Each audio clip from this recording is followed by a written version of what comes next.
As you can. Oblivion! Just got the Oblivion and the coup de grace. Soften up your opponent. Oh, this is going deep. Break. Again. But the badass Braun Breaker got in the way with us. This is disgusting. Bodies are broken. It's the playbook this game, Joe. This playbook needs to be burned, ruining the Terror Twins yet again.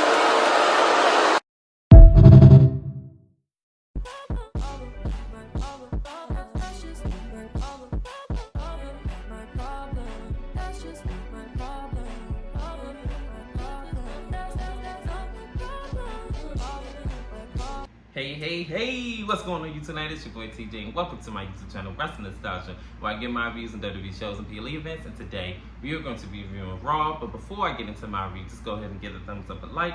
Helps push my video through the algorithm. Without further ado, let's just go ahead and get to my review of Raw. So, we open up Raw with none other than the rebellious CM Punk.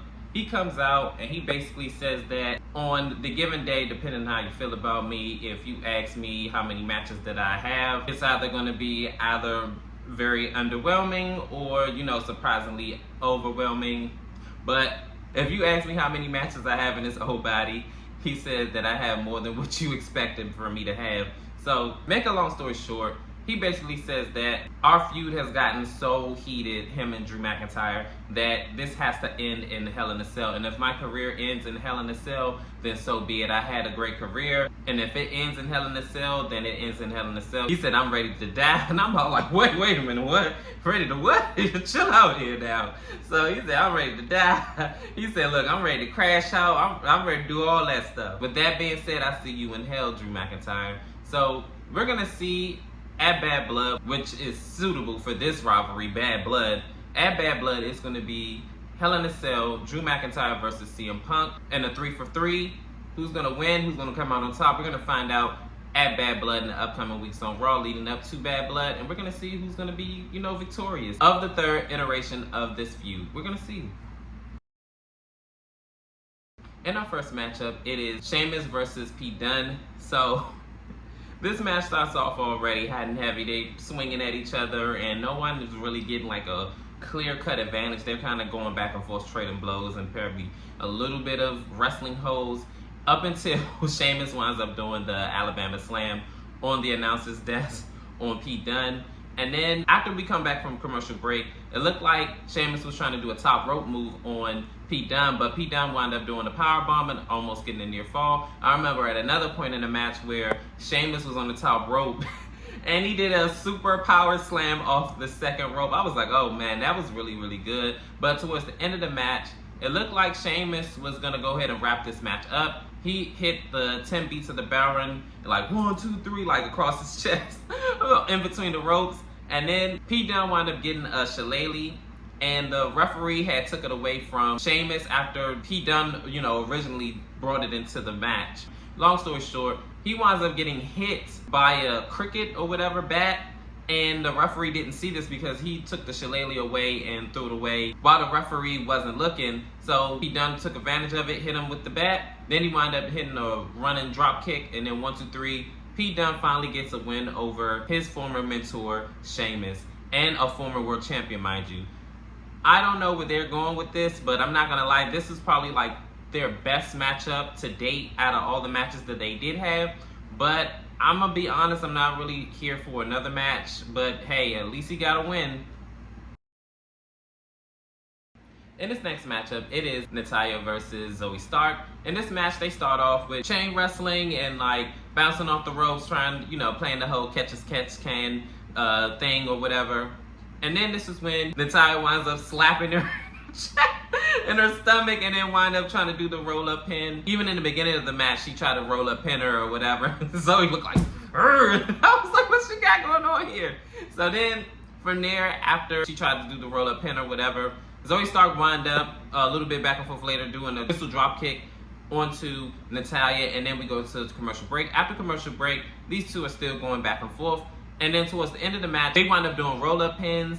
And finally, Natalya wound up rolling up Zoe Stark and then pinning her 1, 2, 3, winning over Zoe Stark. So Natalya gets yet another win on Zoe Stark for another week. So we're going to see where this leads to, but I'm pretty sure this is not a one-off. I have a good hunch that it's not.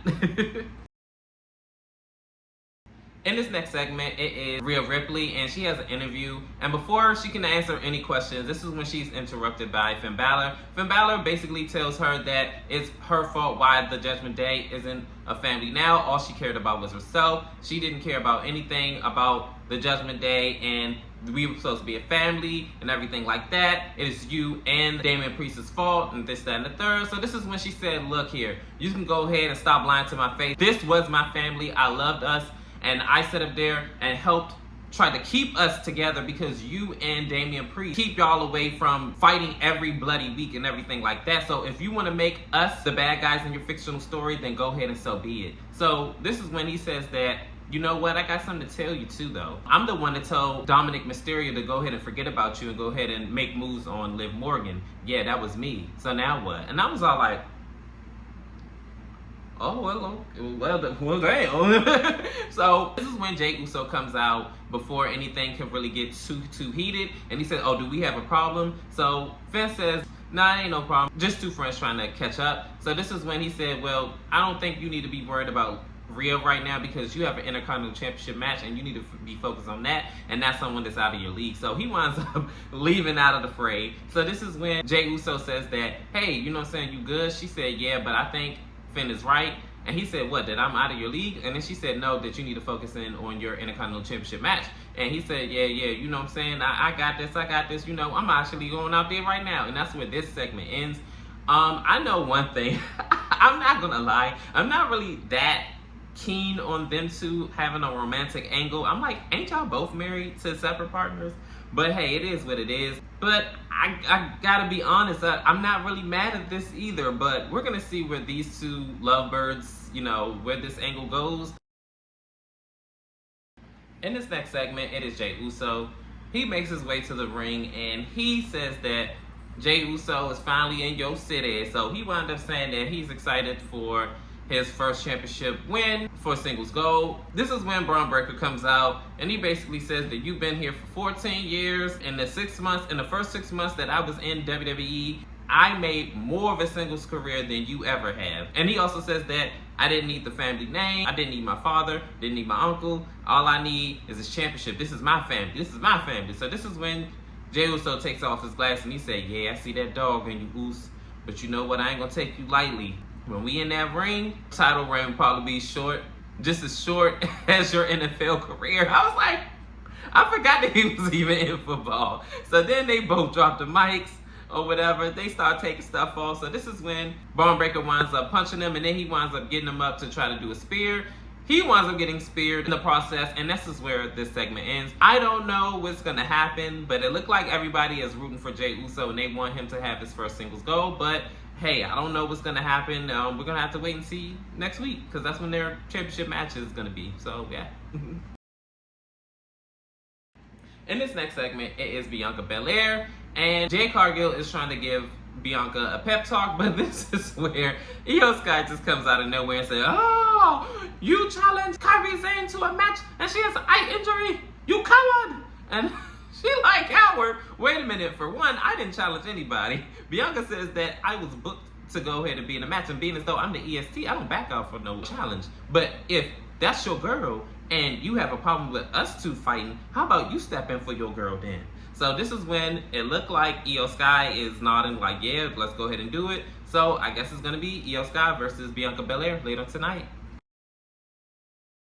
In this next matchup, it is for the World Tag Team Championships. It is the World Tag Team Champions, Judgment Day, Finn Balor and JD McDonough versus the New Day, Xavier Woods and Kofi Kingston. So this match already starts off with Kofi Kingston coming out the gate swinging, Hurricanranas and everything like that. And then from there, just frequent tags, and they're trying to like get near falls on the New Day. And then, you know, up until the commercial break, the New Day were in control. And then after the break, they kind of went back and forth with the power dynamics. Towards the end of the match, the Judgment Day wind up coming out, the rest of the Judgment Day members. Kofi Kingston winds up seeing them. He dives out on them. And then while Xavier Woods is in the ring trying to pin JD McDonough after a big elbow drop, he is getting frustrated because he could have won the World Tag Team titles, but instead, What happened was Kofi Kingston was busy with the New Day and beating them up on the ringside. The referee trying to lock them up. Xavier Woods winds up getting double teamed. He tries to roll up JD McDonough, but JD McDonough already tagged in Finn Balor. Finn Balor hits him with the coup de grace in 1, 2, 3. The Judgment Day winds up retaining their World Tag Team titles. And it looked like Kofi Kingston and Xavier Woods had a little friction. So is this the end of the New Day? Hey, we're going to have to just wait and see in the upcoming weeks of Raw. In this next matchup, it is Braun Strowman versus Bronson Reed. And this wasn't even a match because as soon as when Braun Strowman got in the ring, Bronson Reed wound up like charging at the turnbuckle because Braun Strowman moved out the way. And then from there, Braun Strowman chokeslammed Bronson Reed. He winds up getting thrown out the ring. And then from there, it looked like Braun Strowman was going to go ahead and go for the Strowman Express or whatever. But Bronson Reed threw a whole human being at him. Then y'all like, yeah. So then he winds up getting barreled through the barricade. And I thought this was where it was going to end. But nope. Bronson Reed, while he's like walking up and all the, officials are walking with him, he winds up talking some smack to Braun Strowman, and he winds up meeting him where he at. They wind up beating each other up in the back, and this lasts upwards until Braun Strowman winds up slamming into a wall and caving in with Bronson Reed's body, and this is where this ends. I'm not gonna lie, I'm not getting tired of this. This is wild. I've never seen two big body men like this just going at it like that, and I'm not tired of it. That's all I can really say about this. This is very entertaining. In this next segment, Sami Zayn comes out and he basically says that Bret Hart is one of his idols and one of his inspirations, and he says all he keeps thinking about is winning that world title and he's not going to stop until he gets it. So this is when Liquid Kaiser comes out and he says basically that miracles don't happen twice, so you might as well just go ahead and take that win and run with it, because Gunther, if anything, is trying to protect you. And I'm like, yeah, right. So crazy thing about it is Sami kind of took a different approach with this, and he says that I see that you're trying to break away and build a name for yourself, and you broke away with Giovanni Vinci and doing what you did with him. But if you're gonna come out here and tell me how you feel, tell me on your own merit and have some balls and say it. And I was like, ooh, okay. So this is when Gunther comes out and basically he says that if you have anything to say to me, Liquid Kaiser, tell me. So Liquid Kaiser says that, oh, I've been wanting to get something off my chest for a long time. So he ends up clotheslining Sami, of course, and I couldn't have been more happier. I don't care. Sami the pedestrian gets beat up and he winds up getting laid out. And for whatever reason, after everything, Liquid Kaiser wanted to stay in the ring and I guess add insult to injury and beat him up some more, but he ends up getting haluva kicked for his troubles. So Sami the pedestrian, because that's his name for me for now on, until he actually put some effort into his look. I don't understand how you supposed to be a WWE superstar and you dressing like you're supposed to be in the audience. Like, where is the effort? Like, what in the world? But that's where this segment ends. We're gonna see what's gonna happen if he finally ends up saying yes to Sami's challenge, talking about Gunther, or, guess Bad Blood gonna come and pass and he's not gonna have a world championship match, but we're gonna see what's gonna happen. In this next matchup, it is Io Sky versus Bianca Belair in what I would like to call a classic, okay?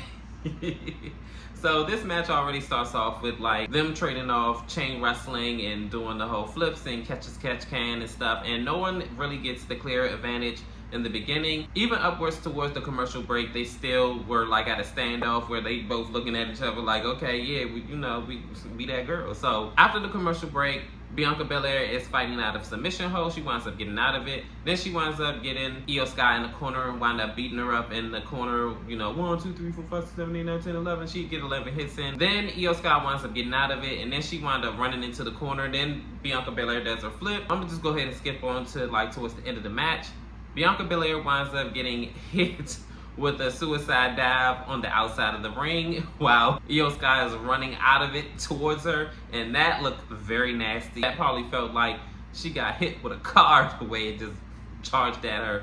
So after that, Io Sky tries to do a suplex, but Bianca winds up reversing it and throwing her in the ring. Like, she wind up walking up the steps while she's like in a suplex position, and it just throws her. Then Bianca Belair tries to hit the 450 splash, but she winds up getting hit in the face again. I was like, oh man, her face is taking a beating right now. Io Sky winds up blocking it. Then Io Sky tries to do the moonsault. Bianca Belair grabs her and then tries to hit her KOD. Io Sky reverses and then wind up rolling her up into a pinfall. 1, 2, 3. Bianca Belair loses this match, and Io Sky gets a big win over the former women's champion. Whew, I tell you one thing, I knew this was going to be a classic when I seen that first half of the match, and I was not disappointed. I'm not going to lie. I kind of already figured Io Sky was going to win. I don't know why, I just had a feeling, but we're going to see what's going to happen. I guess that puts Io Sky in contention for the Women's Tag Team Championships, being as though she beat one half of the women's champions, but we're going to have to wait and see what's going to happen. And finally, we are here in main event. It is Dominic Mysterio versus Damian Priest. I tell you one thing, Dom really stuck his foot in his mouth this time. So this match starts off with Damian already like ragtagging him, and this goes on throughout into even the commercial break until Dominic Mysterio winds up sending him over the announcer's desk. And then after the commercial break, Dominic Mysterio is in control of this match, and they're going back and forth. Towards the end of the match, Liv Morgan got involved, but Rhea Ripley winds up spearing her over top of the announcer's desk.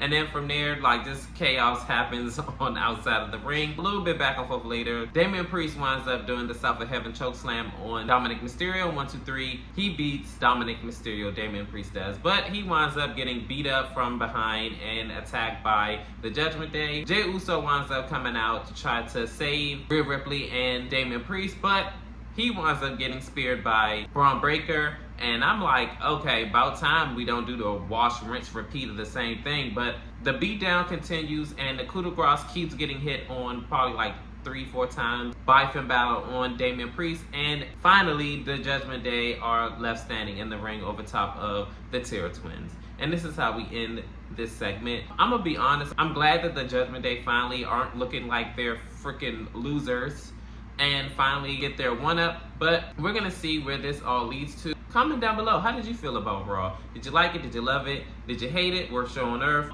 To me, I actually did like the show. This actually was way more enjoyable than the previous Raws, honestly, and I didn't have to fight my sleep to try to stay up for this. But comment down below, like, share, and subscribe, and all of the good stuff. You know how this goes, and your love and support is always greatly appreciated. And welcome, and peace. TJ, I'm out. I'll never walk that. No problem.